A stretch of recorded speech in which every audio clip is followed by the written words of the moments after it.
सभी छोटे बड़े श्रोताओं को सुनीता भटनागर का प्यार भरा नमस्कार। ऑडियो स्टोरीज के हमारे चैनल कहानी जगत में आप सभी का स्वागत है। हिंदी कहानियों की श्रृंखला में आइए आज सुनते हैं संतोष श्रीवास्तव जी द्वारा रचित कहानी आसमानी आंखों का मौसम। अचानक तुम्हारा नाम मोबाइल के स्क्रीन पर और सुमधुर धुन। मेरे दिल की धड़कनें तेज हो गईं। हेलो हेलो श्वेता, हेलो, क्या मैं श्वेता से बात कर सकता हूँ? हाँ समीर, बोल रही हूँ। कहो, कैसे याद किया? अर्जेंट मिलना है। ऑफिस में हो ना? मैं शाम 7 बजे घर पहुँच जाऊँगा तुम्हारे। Phone cut. एकाएक ऑफिस में मेरे केबिन की खिड़की से दिखते बादाम के दरख्त मखमली हो उठे थे। मुझे खुश होना चाहिए था, या मैं जो तुम्हारी बेरुखी पर रेजा रेजा बिखर गई थी, मैं जो उस बिखरन को समेटने की लगातार 3 महीनों से कोशिश कर करके हार गई थी। एक एक करके 10 वर्षों का गुजरा अतीत तुमसे दोस्ती का, अपनेपन का, घर के एक सदस्य जैसा अचानक उस दिन बहुत अधिक दिल के करीब लगा था, जब तुम मेरी चचेरी बहन की शादी में शामिल होने मेरे साथ भोपाल गए थे। नहीं, ऐसा कुछ भी नहीं था मेरे मन में तुम्हें लेकर। तुम्हें मैं सिर्फ अपना दोस्त ही मानती थी, पर बहन की विदाई बेला में न जाने क्या हुआ, जैसे पांव के अंगूठे से माथे तक मैं बेबस, दिल के हाथों मजबूर महसूस कर रही थी।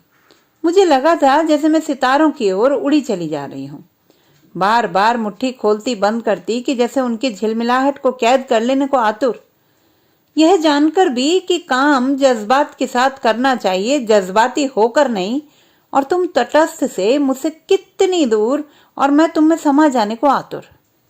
विदाई के बाद होटल सूना हो गया था।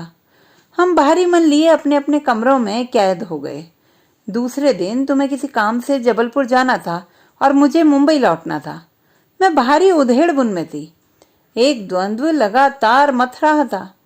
एक तरफ जिंदगी का यथार्थ था, दूसरी तरफ स्वप्न से तुम। क्या स्वप्न यथार्थ से बेहतर नहीं? या यथार्थ के कवच में छिपे सत्य पर स्वप्न की कल्पनाशीलता ज्यादा भरोसेमंद है? लौटते हुए तुम्हारे बिना सफर सहज नहीं लग रहा था। बरसों बाद परिवार में हुई शादी से मुझे खुश होना चाहिए था, पर जैसे मैं नदी की उद्दाम तरंग बनकर तुम्हारी ओर उमड़ी जा रही थी। न जाने कितने कगारों को तोड़ती, जंगलों, कंदराओं, चट्टानों को फलांगती। इस जुनून में तुम्हें SMS भी किया था, समीर, सफर उबाऊ है, तुम्हें मिस कर रही हूं। तुम्हारी ओर से खामोशी थी। मेरा SMS पढ़कर क्या सोच रहे होंगे तुम? मुस्कुराए होंगे या बेकार समझकर डिलीट कर दिया होगा। फिर भी मैं बेसब्र, बेचैन कि तुम कुछ तो कहो। तुम कहो और मैं सुनूं। यादें दिल से जाती नहीं। उनका घर ठहरा, उनका हक ठहरा। अपनी असरदार नाटकीय अंदाज की आवाज लेकर तुम टीवी फिल्मों के छोटे बड़े पर्दे पर भाग्य आजमाने जबलपुर से मुंबई आए थे और मुझसे मिले थे। हम पहले से एक दूसरे को कहाँ जानते थे? जबलपुर मेरा पैतृक शहर था। जन्म, पढ़ाई, उम्र के 22 वर्ष मैंने वहां गुजारे। तुमसे मिलना जैसे प्रादेशिक और शहरी रिश्ते की अनाम डोर जिसे मुझसे बांधा मेरे लेखक मित्र ने। शायद यही वजह थी कि तुम बहुत अपने से लगे थे, और उसी अपनत्व से मैंने तुम्हें घर का सदस्य जैसा मान लिया था। तुमने भी मुझसे लगाव, अपनेपन का एहसास कराया था। मैं देख रही थी कि तुम मेरी हर खुशी, हर दुख में मेरे नजदीक रहते हो। अपने करियर के लिए तुम्हारा संघर्ष मेरे दिल में तुम्हारा सम्मान बढ़ाता रहा था। देखा है मैंने तुम्हें स्टूडियो के चक्कर काटते, निर्देशकों, निर्माताओं से मिलने के लिए घंटों इंतजार करते। फिल्म के पात्रों को कैसे आवाज दी जाती है इसकी कार्यशालाओं में लेक्चर देते, धारावाहिकों की कहानी, संवाद, दृश्य लिखते हुए। बस के पैसे ना होने पर घर से रेलवे स्टेशन तक पैदल जाते हुए भी। फिर भी मेरे पास समय निकालकर तुम्हारा आना मुझे अभिभूत करता गया। मैं बड़े अपनत्व से तुम्हारी जेब में 1000, 2000 ठूंस देती। आप मेरी आदत बिगाड़ रही हैं, मत करिए मेरी मदद। आपकी ये मदद मेरी मंजिल पाने की जद्दोजहद के लिए रुकावट बन सकती है। शट अप, ये मदद नहीं है, तुम्हारा हक है। चाय बनाती हूँ तुम्हारे लिए। मैंने बकल में फंसे बालों को खोल दिया था। तभी शरारती हवा ने मेरे रेशमी बालों को मेरे गालों पर बिखेरा था। तुम गाने लगे थे, तेरा चेहरा कितना सुहाना लगता है। आज वह गाना मेरे गालों को दहका रहा था। मुझे लगा जैसे वह संकेत था जो तुमने अपनी पसंद जताई थी। और कभी किसी बात को तवज्जो न देने वाले तुम, मुंबई लौटते ही तुमने मुझे फोन किया था, कहाँ हैं आप? पूरे शरीर में जैसे बिजली सी दौड़ गई। जिंदगी क्या मेरी तकदीर के बंद दरवाजों की बारीक झिर्रियों से झांकी है? गुलाबी सी रोशनी ने मेरे चेहरे को, गालों को, आंखों को गुलाबों से भर दिया है। यह कोमल एहसास मन को और छोड़ फैला गया था। लगी है आग उस तरफ भी। पैरों को पंख लग गए। अंगूर खरीद रही थी, जल्दी से खरीद कर घर की ओर भागी। घर बहुत सुंदरता से सजा होने के बावजूद मैं फुर्ती से रिट्स देने लगी। अपनी शर्तों पर इस महानगर में अकेली जीने वाली कर्मठ, दबंग औरत और संवेदनशील ज्वलंत लेखन से अपनी पहचान बना चुकी थी मैं। षोडशी की तरह शर्माई शर्माई सी बार बार अपनी तमाम ऊर्जा कानों की ओर खींच लेती कि डोरबेल बजे और जब मैं दरवाजा खोलूं तुम। लेकिन मेरी तकदीर के दरवाजे जो बंद रहते रहते जकड़ गए थे, जो सख्त थे, उन्हें खोलना बहुत टेढ़ा पेचीदा काम था। आसान तो यह था कि दरवाजे पर तुम दस्तक दो और मेरे दरवाजा खोलते ही झट मुझ में समा जाओ। डोरबेल की दस्तक हुई, दरवाजा भी खुला। तुम्हारे चेहरे पर मुस्कुराहट। कैसी हैं आप? बहुत यंग लग रही हैं। मैंने दिल को मजबूती से थामा। तुम सोफे पर बैठते हुए बोले थे, आज दोपहर को ही लौटा हूँ, इस तरफ डबिंग के लिए आना था, सोचा मिलता चलूं। मैं पानी लेने के बहाने चौके में आई और अपनी उठती गिरती सांसों को आंख मूंद कर कड़ाई से सहज किया। मैं जानती थी कि मैंने रेगिस्तान में इंद्रधनुष की कल्पना कर डाली है, पर मेरा खुद पर वश नहीं था।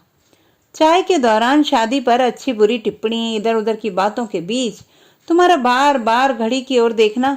अरे 9:30 बज गए, चलता हूँ, 10 बजे स्टूडियो पहुंचना है। डिनर साथ लेते हैं ना? अरे नहीं, देर हो जाएगी, फिर कभी।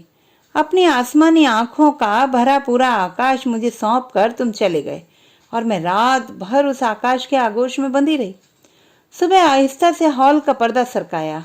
उस सोफे को देखा जिस पर तुम रात को बैठे थे। उस खाली जगह पर अब मैं थी और था मेरा अकेलापन। ये किस ओर चली जा रही हूं मैं? कौन सी जगह? मुमकिन है कि वह जगह कहीं हो ही नहीं। धरती की रचना करते समय शायद ईश्वर वह जगह बनाना ही भूल गया हो। तुम समीर, जो मुझे इस उम्र के पड़ाव में मिले हो, जब मेरी चाहतों ने सारे दरवाजे बंद कर लिए थे और जब मैंने सोच लिया था कि अब मुझे अपनी सांसों को तब तक ढोना है जब तक जिंदगी का अंत ना हो जाए। लेकिन मेरे प्यार का लबालब प्याला जो कभी खर्च हुआ ही नहीं, वह सारा का सारा तुम्हारी ओर लुढ़कता चला गया समीर। मेरी दौड़, तुम्हें पा लेने की दौड़, हर बार मुझ तक ही लौट आई और मैं ठगी सी खड़ी रह गई। तुम्हें पा लेने या खो देने के सारे सवालों को मैं अपने ही भीतर टटोलती रही, जिसके जवाब मेरे पास थे, पर मैं उन जवाबों से कतराती रही। मैं अपने वनवास में खुश थी, लेकिन तुम तूफानी घोड़े पर सवार होकर मेरे दिल में दाखिल हुए और मैं उस महल की तमन्ना करने लगी जहां मेरा बादशाह मेरे लिए अपने दिल को हीरे मोतियों सा मुझ पर वारेगा।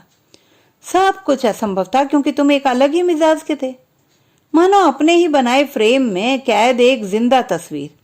फिर भी मैं मान रही थी कि मेरे जंगल के रास्तों में से कोई रास्ता ऐसा फूटे जो मुझे तुम तक पहुंचा दे, तो वह रास्ता मेरे लिए राजपथ बन जाएगा, और अगर नहीं तो भटकने के लिए मैं पहले से ही जंगल में हूं ही। उस रात के बाद से तुमने अपने आने को मेरे संग पहले हफ्तों और फिर आए दिन और फिर कभी भी मुकर्रर कर लिया।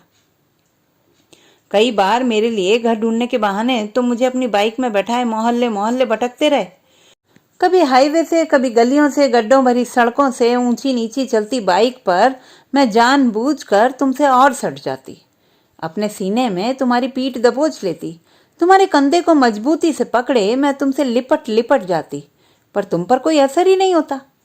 घर लौटते हुए तुम गेट पर ही मुझे उतार कर बाइक मोड़कर बाय कह देती और मैं अपने विदेह समीर की देह को कल्पना में टटोलती रात भर जागती, तुम्हारी खुशबू में खुद को रचा बसा पाती। सुबह ऑफिस जाना है, नींद जरूरी है, रेस्टिल की एक गोली निगल कर मोबाइल पर गाना सुनती। दिल इबादत कर रहा है, धड़कने मेरी भी सुन, तुझको मैं कर लूंगी हासिल, बस लगी है यही धुन। सुबह अपनी अंतरंग सखी मीता को फोन कर खुद को उलीच डालती, सांसों में बेकरारी है, आंखों में रत जगे हैं। बता क्या करूं? कह देना उससे, हाँ होगी या ना। दोनों के लिए खुद को तैयार कर ले। मीता, मैं मर जाऊंगी अगर ना हुई तो। क्या मैं सच में तुमसे कह दूं समीर कि कभी कभी मुझे बड़ी कोफ्त होती। आखिर तुम्हारी बेरुखी की वजह क्या है, जबकि मेरी खूबसूरती सदा दुश्मन रही है मेरी। मेरे चेहरे और देह का आकर्षण मेरे आसपास के लोगों की नींद हराम किए है। बेहतरीन नौकरी है, आधुनिक सुख सुविधाओं से भरा घर, रहन सहन, चोटी की लेखिका, क्या इतना तुम्हारी संगिनी बनने के लिए काफी नहीं है? क्या मेरा उत्तेजक सौंदर्य तुम्हें विचलित नहीं करता? उस शाम डबिंग से फुर्सत होते ही तुम फोन करके मेरे घर आ गए। शाम सुहानी हो उठी। तुम कोल्ड ड्रिंक और फिंगर चिप्स लेकर आए थे। मैं आराम के मूड में थी, लेकिन तुम्हारी मौजूदगी ने मुझे फूल सा खिला दिया था। चौके में गिलास निकालने के लिए तुमने अलमारी खोली तो सामने ही वोदका की बोतल देखकर तुम चौंके। आप पीती हैं? क्यों? औरत के लिए पीना पाप है क्या? अरे, आप तो बुरा मान गई। दरअसल मुझे पता नहीं था, वरना चलिए एक एक पैग लेते हैं। तुमने सादेकार वोदका के कोल्ड ड्रिंक के साथ पैग बनाए और मुझे थमाते हुए कहा, चियर्स। तुम्हारा खूबसूरत साथ मादक पगडंडी पर मुझे खींचने लगा।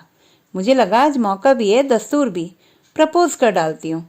लेकिन रात के 11 बज गए और शब्द होंठों पर ही ठिठके रहे। दो दो पैग हमारे गले के नीचे उतर चुके थे, पर न तुम बहके न मैं। तुम चुप थे, पता नहीं क्या सोच रहे थे। शायद इसे अपनी दिनचर्या का हिस्सा मान रहे हो। काश मैं तुम्हें पढ़ पाती और बता पाती कि तुम मेरे कितने भीतर हो। अब मेरे सन्नाटे चहलकदमी कर मुखरित हो उठे हैं। तुम मेरे अकेलेपन से खुश हो। तुम्हें प्यार करने से पहले यह अकेलापन बहुत टीसता था मुझे, पर अब यह तुम्हें पाने के लिए शिद्दत से जाग उठा है। आप कंप्यूटर खरीद लो श्वेता जी, बहुत काम आएगा आपके। अपनी रचना टाइप करके मिनटों में भेज देना संपादकों के पास। आराम के पलों में बंदिनी, सुजाता जैसी फिल्में देखना। मुझे कंप्यूटर कहाँ आता है, वो तो मैं सिखा दूंगा आपको। मन में आशा जागी। तब तो तुम ज्यादा आओगे मेरे पास, नजदीकी बढ़ेगी। तो ठीक है, खरीद लेते हैं। तुमने अपनी आसमानी आंखें मेरे चेहरे पर गड़ा दी। आप भी ना, कसम से बहुत भोली हैं आप। बहुत बदलाव आ गया है आप में। कहीं आपको प्रेम रोग तो नहीं हो गया? मैं सन्न रह गई। हिम्मत नहीं जुटा पाई तुमसे ये कहने की कि हाँ, मुझे तुमसे प्रेम हो गया है, क्योंकि इसके दो ही विकल्प होंगे, या तो मैं तुम्हें पालूंगी या हमेशा के लिए खो दूंगी। और तुम्हारे द्वारा ठुकराया जाना या मना कर देना जीने नहीं देगा मुझे समीर। तुम्हें है क्या किसी से प्रेम? शादी नहीं की तुमने, कोई तो होगा जिसके लिए इस उम्र तक इंतजार करते रहे। तुमने लापरवाही से हवा में जुमला फेंका। शादी करना अपनी फितरत नहीं। अकेलेपन का लुत्फ ही कुछ और है। फ्यूचर किसने देखा है? जी ही लेंगे। आप भी तो अकेली जिंदगी गुजार रही हैं। मन हुआ कहूं तो आ जाओ ना, मेरी दुनिया आबाद कर दो। कह भी देती तो तुम्हारी आसमानी आंखों में कोई सितारा ही नहीं झिलमिलाता, और अगर झिलमिलाता भी तो पल भर के लिए अपनी कंदील सी रोशनी सौंप कर अस्त हो जाता। क्या तुम्हारे दिल में कभी कोई भावना नहीं जागती? हमने साथ साथ लोखंडवाला में किराए का मकान ले लिया। हमारे घरों की दूरी में मात्र 15 मिनट का पैदल फासला था। रात मैंने तुम्हें एक SMS किया। घर ढूंढने में तुमने मेरी जो मदद की, तुम मेरे दिल में गहरे उतर गए हो। I love you Sameer. Send के ऑप्शन पर देर तक अंगूठा थरथराता रहा, और जब ऑप्शन दबाया तो दिल की धड़कनें तेज हो गई। मीठी सी तड़प घंटों रत जगह की वजह बन गई। 2 दिन की खामोशी के बाद तुम्हारा फोन। आपका SMS मिला। क्या ही तो नहीं पाता मैं। यानी कि तुम भी? 1 जनवरी को मत शिफ्ट करिए, 2 को करते हैं, नहीं तो साल भर शिफ्टिंग ही करते रहेंगे। साधिकार तुम्हारा आदेश। मैं देर तक भीगती रही। जिस दिन मैं शिफ्ट हुई, तुमने सामान जमाने में 12 बजे रात तक मेरी मदद की थी, खासकर मेरी किताबों की अलमारी जमाने में। यह कहते हुए तुम मुझे छेड़ते रहे कि यह रहा आपके दबे पांव प्यार उपन्यास का सेट। बता दीजिए ना, कौन है वह खुशनसीब? अद्भुत हो तुम, रियली इम्पॉसिबल। मैंने मीठी फटकार लगाई। चुप रहो यार, काम के बीच में ये कौन सा राग अलाप रहे हो? नहीं, यूं ही पूछा। वैसे हर्ज क्या है? क्यों मुझे जज्बातों से भरा बेरंग लिफाफा बना रहे हो? क्यों नहीं खोलकर पढ़ लेते मुझे, जिसकी इबारत तुमसे शुरू होकर तुम ही पर खत्म होती है? डोरबेल बजी। मकान मालिक ने खाना भिजवाया और विस्की तुम लेते आए थे। हम थक कर चूर 2:30 बजे तक जागते रहे। नशा, तुम्हारी नजदीकी और ढेरों बातें। तुम सोफे पर लेट गए और मैं तुम्हारे पास शॉल ओढ़कर बैठ गई। जनवरी का महीना इस बार मुंबई के लिए पहाड़ों से ठंडक बटोर लाया था। तुम्हें भी मैंने चादर ओढ़ा दी थी। हम एनिमल प्लेनेट पर एक बहुत बड़े ऑक्टोपस का जोड़ा देख रहे थे जो मैथुन रथ था। देखो श्वेता, ओ गॉड, इतना बड़ा ऑक्टोपस! वो एक नहीं 2 हैं, मेरे मुंह से निकला और शर्म ने मेरे गाल दहका दिए। नशे की उत्तेजना में मैं तुम्हारे घुटने पर अपनी ठोड़ी टिकाने ही वाली थी कि तुम बोल पड़े। सो जाओ श्वेता, सुबह जल्दी उठना है ना। ना आपकी छुट्टी है और ना मुझे फुर्सत। अब मुझे शिफ्टिंग प्लान करनी है, इसके पहले कि कहीं से डबिंग का बुलावा आए। सुबह हर रोज की तरह थी।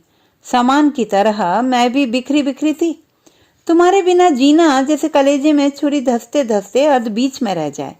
वह आधी मौत की तड़प, वह परकटे पंछी की तड़प। मीता, बता मैं क्या करूं? तेरे पागल होने में अब कोई कसर बाकी नहीं रह गई है। कहने भर को दबंग है, पर हिम्मत जरा भी नहीं। तू नहीं समझ सकती मीता, वह कितना अद्भुत इंसान है। यकीन मान, वह औरों जैसा नहीं है। मीता जवाब भी क्या देती, और कोई मेरे जुनूने इश्क की दवा बन भी नहीं सकता सिवा तुम्हारे। तुम ही मेरे कर्म हो, तुम ही मुक्ति भी, तुम ही अंतरंग सखा, तुम ही प्राण मेरे। कंप्यूटर तुम ले आए थे। फिटिंग के बाद तुमने अपनी जेब से नेट डिवाइस निकाल कर इंस्टॉल करना शुरू कर दिया था। खाना खाओगे ना? एक शर्त है, मैं बनाऊंगा। सब्जी में क्या है? बैंगन। बैंगन का भरता और पराठे। लेकिन एक और शर्त है। अब कौन सी शर्त यार? कि आप चौके में नहीं आएंगी। आप इधर बैठकर माउस पर अपना हाथ साधिए। मैंने माउस पकड़ा तो कर्सर स्क्रीन के न जाने किस कोने में गायब हो गया। मुझसे नहीं होगा। कोशिश कीजिए, हाथ हटाइए, ऐसे पकड़िए ना। अगर मैं हाथ नहीं भी हटाती तो क्या तुम मेरा हाथ पकड़कर माउस चलाना नहीं सिखा सकते थे? मैंने भी कैसे पत्थर दिल से दिल लगाया। ऐसा एकांत, मेरा ऐसा उत्तेजक सौंदर्य, और बेदिल से तुम। सोचती थी अपनी ही ओर से तुम्हें तुमसे मांग लूं। हर दिन हिम्मत जुटाती, हर दिन तुम्हारा रूखापन पस्त कर देता। कंप्यूटर सीख कर भी नहीं समझ आने का नाटक करती रही ताकि तुम्हारे आने का सिलसिला जारी रहे। इस बीच तुम काफी व्यस्त हो गए। तुम्हारा आना कम हो गया। फोन कर करके थक जाती, उठाते भी तो जवाब आता, बिजी हूं या बाइक चला रहा हूं, करता हूं आपको फोन। मैं इंतजार करती रह जाती, ना फोन आता, ना ईमेल का जवाब, ना SMS। तुम्हारी ऐसी उपेक्षा ने मेरे अंदर तुम्हें पाने की जिद जगा दी। मैं जुनून के कगारों को पार करने लगी। अपने एकाकी पलों में मैं तुम्हें रचने लगी, तुम्हें मूर्त मानकर तुमसे बातें करने लगी। पूछने लगी कि जब तुमने मेरे आई लव यू के जवाब में कहा था कि मैं कह नहीं पाता, तो फिर आगे क्यों नहीं बढ़े? क्या मैं तुम्हें समझने में भूल कर रही हूं, या तुम आकाश कुसुम हो जिसे छू पाना असंभव है? इस प्रक्रिया में कितनी बार मैंने खुद को छाना तो पाया कि यह महज कल्पना नहीं है। ये हकीकत के वे तार हैं जिनसे तुम जुड़ गए हो और जिन्हें तोड़ना आसान नहीं है। तुम्हारे अंदर के कोने कोने से जब मैं गुजरती हूँ तो मुझे लगता है कि मैं भी बारीक तार हो गई हूँ। मेरा समूचा वजूद बारीक तारों से बुना जाल बन गया है। मेरे जुनून के कगारों पर बिछे जाल से मुझे मुक्त करो समीर। मीता पहुंचती, वो तेरे लायक नहीं है। तेरी ऊंचाइयों को छू पाने की हिम्मत ही नहीं है उसकी। फिर मेरा मुरझाया चेहरा देखकर वह दुलारती, सोच मत श्वेता, बस ये मान ले कि हमारे लिए ये महत्वपूर्ण नहीं है कि हमें कौन प्यार करता है। महत्वपूर्ण ये है कि हम किसे प्यार करते हैं। उस रात मैं खुद पर काबू खो बैठी थी। तुम्हें SMS किया। बड़ी मुश्किल राहों से गुजर रही हूं। हर तरफ तुम ही तुम, बस तुम ही तुम। मान बैठी थी, इस पार या उस पार। तुम भी मुझे चाहने लगे हो, इस बात को मैं तुम्हारे क्रियाकलापों में खोजने लगी। मेरे हाथ में कांच चुभ जाने के कारण जो टांके लगे, तुम बिजी। तुमने अपने दोस्त प्रदीप को भेजा। फिर रात को फोन। खाया कुछ? नहीं।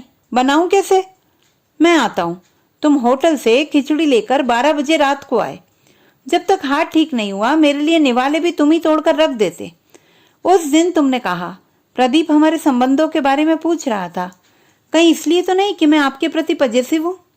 पजेसिव अर्थ जानते हुए भी मैंने डिक्शनरी खोज डाली। मीता से पूछा, और जब उसने कहा कि यह शब्द प्रेमी और पति ही कह सकते हैं और कोई नहीं, तो मैं खुशी से भर उठी थी। यानी कि तुम? फिर मेरे एसएमएस पर तुम्हारी लंबी चुप्पी क्यों? और इस चुप्पी को इनकारी मानकर मैं दूर क्यों नहीं हो जाती तुमसे? आखिर क्या तलाश रही हूं मैं? क्या छूट गया है मेरा तुम्हारे पास? तुम चुप हो, तुम्हारा मौन और तराश देता है मेरे इन शब्दों को जो मैं तुम तक पहुंचाना चाहती हूँ। कभी सोचती हूँ अगर एक दिन तुम मेरे शब्दों का एस्थेटिक देखना चाहोगे तब क्या होगा? जवाब दो। यादों में कील सी चुभती है तुम्हारी लिखी पहली और आखिरी कहानी जो तुमने मुझे पढ़कर सुनाई थी। उसके पहले तुमने मुझे मिले राष्ट्रीय अंतर्राष्ट्रीय पुरस्कारों के मोमेंटो के लिए एक अलग रैक बनाने की सलाह दी थी और फिर कहानी पढ़ने लगे थे जिसमें एक लेखिका अपनी लिखी पुस्तकों पर तरह तरह के सम्मान पुरस्कार पाती रही, सेलिब्रिटी हो गई और अंत में पागल हो गई। जब उस पर पागलपन के दौरे पड़ते तो वह तमाम मोमेंटो छू छू कर देखती, महसूस करती, फिर ठहाके लगाकर हंसती कि किस तरह उसने देह की कीमत पर ये पुरस्कार पाए थे। मेरे अंदर कुछ टूट कर बिखर गया। इतनी घटिया सोच! क्या कह रहे हो समीर? कम से कम लेखन के क्षेत्र को तो फिल्मी माहौल से मत जोड़ो। तुम भी ठहाका लगाकर हंसे थे। अरे ये तो यूं ही लिख दिया था, मन में आया तो। मन में आया ही क्यों? फिर भी मैंने तुम्हें बख्शा था। तुम जिस माहौल में अपना दिन बिताते हो वह ऐसा ही तो है। प्यार करती हूँ तुम्हें, इसलिए हर बेजा बात भुला देती हूँ। मीता कहती है अंधी हो गई है तू प्यार में। मुझे तो शक है वह मर्द है भी, वरना तेरे जैसी खूबसूरत औरत। मैंने मीता के होंठों पर हथेली रख दी थी। इतवार का दिन, मैं आराम के मूड में, लॉन्ग स्कर्ट ब्लाउज में, शैम्पू किए रेशमी खुले बाल जो मेरे चेहरे को घटाओं की तरह घेरे थे, और हाथों में था सलमान रुश्दी का उपन्यास। इस वक्त डोरबेल का बजना मुझे डिस्टर्ब कर गया। दरवाजा खोला तो तुम। मेरी सांसें, मेरी धड़कन है मुंतजिर तेरी, तेरे आने पर सौंप दूंगी अमानत तेरी। होश खो बैठी मैं। तुम्हारे कमरे में आने से जूते उतारने तक के वे लम्हे हजार हजार बरस लंबे लग रहे थे। आते ही तुमने मुझे बाहों में भरकर अपने सीने में इतनी जोर से भींचा कि मेरी पसलियां कड़कड़ा गईं। मेरे होंठों को मुंह में भरकर तुम चूसने लगे और तुम्हारे सख्त हाथों का स्पर्श, उफ! मेरा नाजुक कोमल बदन चूर चूर होने लगा। तुम्हें पा लेने की मेरी साध बिलबिला उठी। मैंने तुम्हें अपने से दूर करना चाहा पर तुम टस से मस नहीं हुए। मुझे लग रहा था जैसे मैं एक अधमरा चूहा हूं और तुम वह गिद्ध जिसके नुकीले पंजों में अब मेरा अंत होने ही वाला है। मैं तड़प उठी। ऐसा वहशी प्यार, ऐसा हिंसक तुम्हारा रूप। छलकते आंसुओं से मैंने तुम्हें धमकाया था, फिर याचना की, छोड़ दो समीर मुझे, तुम जानवर हो जानवर। न जाने क्या हुआ तुम्हें, तुमने मुझे छोड़ दिया और बिना कुछ कहे चले गए। जैसे चक्रवाती तूफान से उबरी थी मैं। तुम्हें प्यार करने का लम्हा मुझे कोसने लगा। मेरी भावनाएं मुझे धिक्कारने लगी। मेरे एहसास मुझ पर ठहाके लगाने लगे। ये कैसा प्यार था तुम्हारा समीर? मुझे लगा जैसे मेरी शक्ति ही निचुड़ गई है। एक चिंगारी मुझ में भड़की और उसने मुझे तपा दिया। उस तपिश में नंगे पांव बीहड़ों में मैं भटकती रही थी। मेरे पैर नुकीले पत्थरों, कंकड़ों और कांटों से लहूलुहान होते रहे, लेकिन चुभन तो बाह में महसूस हो रही थी। इन्हें किसी बात का गहरा शौक लगा है। बहुत क्रिटिकल कंडीशन से गुजर रही हैं ये।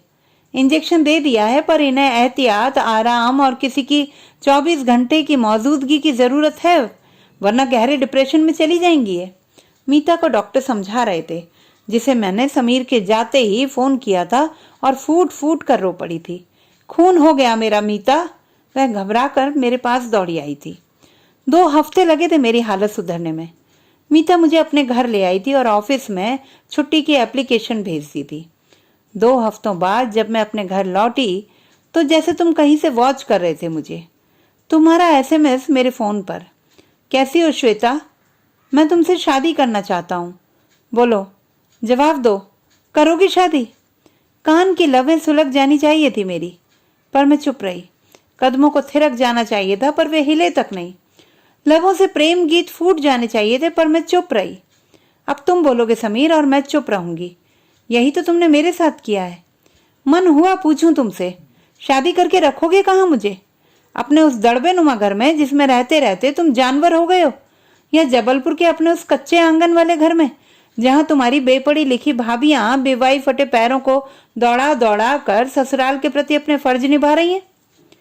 मेरी खामोशी ने शायद तुम्हारे अंदर वह चिंगारी भड़का दी थी जो कभी तुम्हारी खामोशी से मेरे अंदर भड़की थी।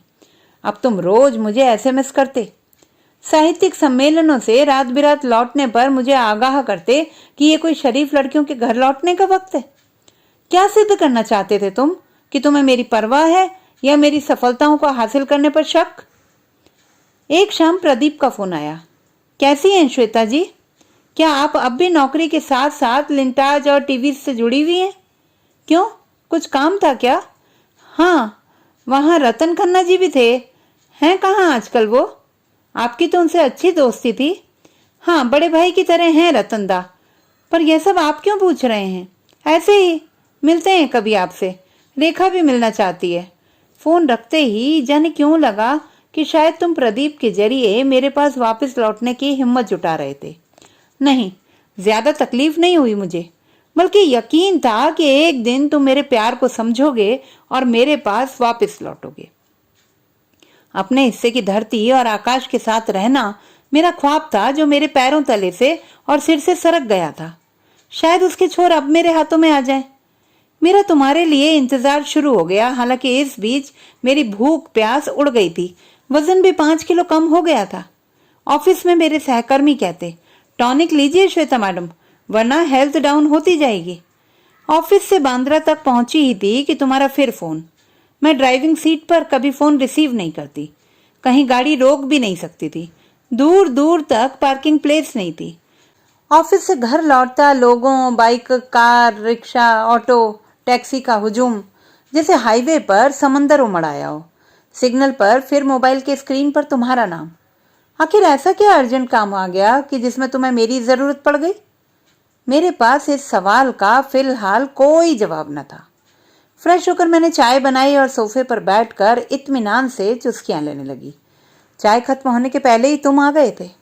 मुझे लगा तुम कहोगे उस दिन के वहशीपन के लिए मुझे माफ करो श्वेता, पर माफी शब्द तो तुम्हारे शब्दकोश में है ही नहीं। कैसे हो समीर? तुम तो बहुत नाराज होंगी मुझसे। क्या करूं, अक्खड़ बेतुका हूं ना। पर अब समझ गया हूं कि अपनी नाजुक प्रियतमा से कैसे प्यार किया जाता है।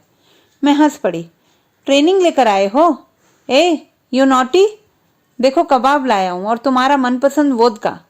ये किस बात की ट्रीट है? खोकर पाने की। एक बात कहूं श्वेता, मैं जैसा हूं क्या उसी रूप में तुम मुझे स्वीकार नहीं कर सकती? मैं निरुत्तर। क्या कहूं, मेरी नस नस में तुम समाये हो। इतना डूबकर चाहा है तुम्हें, इतना खुद को जलाया है तुम्हारे लिए कि अब उसकी आंच भी तकलीफ नहीं देती। तेरी तलब में मेरी उम्र तमाम हो रही है। कहो न श्वेता, तुम्हें याद है मैंने ब्लूटूथ से तुम्हें एक गाना भेजा था। तुम मेरी अधूरी प्यास प्यास। इस बार भी मैं चुप रही, बल्कि उठकर तुम्हारे लाए कबाब माइक्रोवेव में गर्म करने लगी। तुम भी गुनगुनाते हुए उठे और पैक बनाने लगे। घर रौनक से भर उठा। मैं सब कुछ भूल कर तुम में खोने लगी और उन वादियों की सैर करने लगी जिन्हें मैं अक्सर तुम्हारी याद में मूर्त कर लेती हूँ और तुमसे शिद्दत भरा इश्क करती हूँ। तब उन वादियों में छलकते झरने होते हैं और गुच्छों में खिले पीले फूल जिनके सरमाए में हम नहीं रहते। तब झरनों की ऊंचाई के पीछे से बिल्कुल तुम्हारी आसमानी आंखों जैसा आकाश झांकता है। 2 पैग हम पी चुके थे। तीसरा तुमने सिर्फ अपने लिए बनाया और मेरे करीब बैठते हुए मेरे गालों को थपकियों में भरकर होंठों को एक मादक स्पर्श दिया। क्या ये तुम ही हो समीर? मैंने बंद आंखों को खोलकर तुम्हें देखा। तुमने मेरी पलकों पर भी होंठों का स्पर्श दिया, फिर गले, कंधे और एक सनसनाते एहसास में मैंने तुम्हारी बाहों में खुद को समझ आने दिया। बीच बीच में तुम वोदका का घूंट भरते रहे। मेरा महीनों का इंतजार, तुम्हें पा लेने का मेरा फितूर। रात क्यों खत्म हो रही है? क्यों सुबह की लाली खिड़की से झांक रही है? मैंने शर्मा कर तुम्हारे रोएदार सीने में मुंह छुपा लिया और यह सिलसिला चल निकला। हर आड़े दूसरे दिन तुम आते और मेरे दिल की मुंडेरों पर अपनी वफा के दीप जला जाते। मैं उसकी रोशनी में इतरा उठी थी। अब मेरे जीवन में कोई कमी नहीं थी। ऐसी ही सपनीली रात के बेहद अंतरंग पलों में तुमने कहा था, श्वेता वह रतन खन्ना जी से मेरी सिफारिश करो ना, तुम्हें तो बहुत मानते हैं वो। उनके पास डिस्कवरी के लिए एपिसोड और कमेंटेटर का काफी स्कोप है। ठीक है, मिलवा दूंगी उनसे, लेकिन अपना बेस्ट साबित करना होगा, मेरी नाक ना नीची हो जाए। श्वेता, क्या तुम्हें मेरे लेखन या मेरी आवाज पर कोई शक है? मैंने तुम्हारी नाक धीरे से दबाई। प्यार पर शक है, परेशान हूं, इतने बदल कैसे गए तुम? आपकी सोहबत का असर है जानम।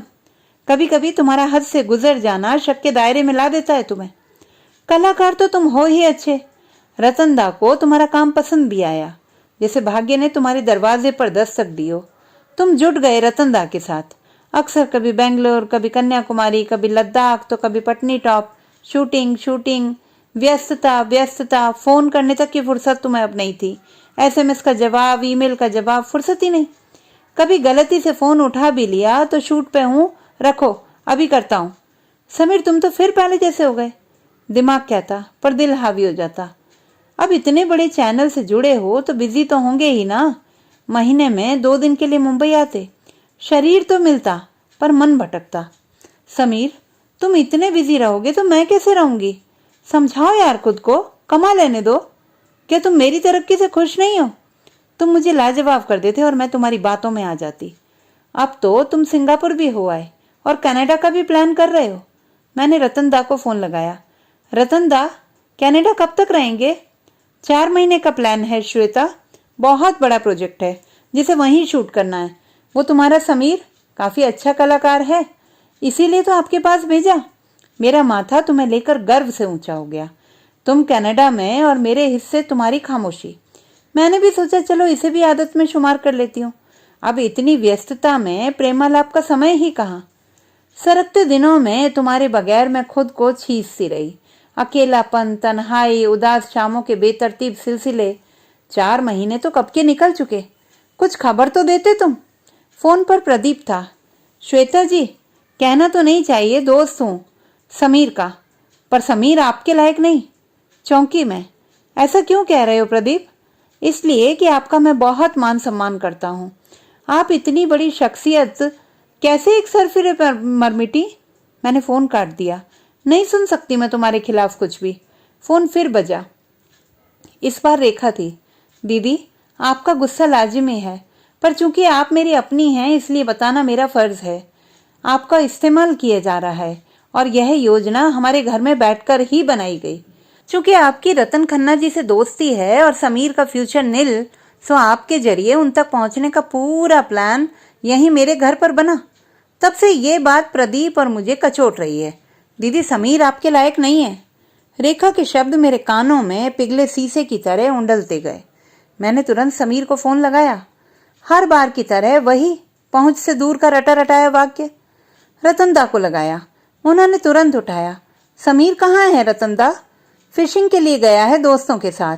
यहाँ एक बेहद खूबसूरत लेक है जहाँ 1 घंटे फिशिंग के $10 लगते हैं। यानी कि आज शूटिंग नहीं है? मेरी आवाज थरथरा रही थी। शूटिंग कल कंप्लीट हो गई। 2 दिन बाद हम इंडिया लौट रहे हैं। ओह, तो तुमने अपने जाल में मुझे फंसा लिया समीर। मेरी पूरी जिंदगी के मूल्य पर फिशिंग तो तुम कब की कर चुके हो। सुनाओ, खुद को सुनाओ अपनी लिखी पागल लेखिका की कहानी और उसके स्त्री पाश को पुरुष पात्र में बदल दो। का पुरुष? तो दोस्तों, ये थी हमारी आज की कहानी। आपको कैसी लगी कमेंट बॉक्स में लिखना ना भूलें। चैनल को सब्सक्राइब करें, लाइक करें और मित्रों के साथ शेयर करें।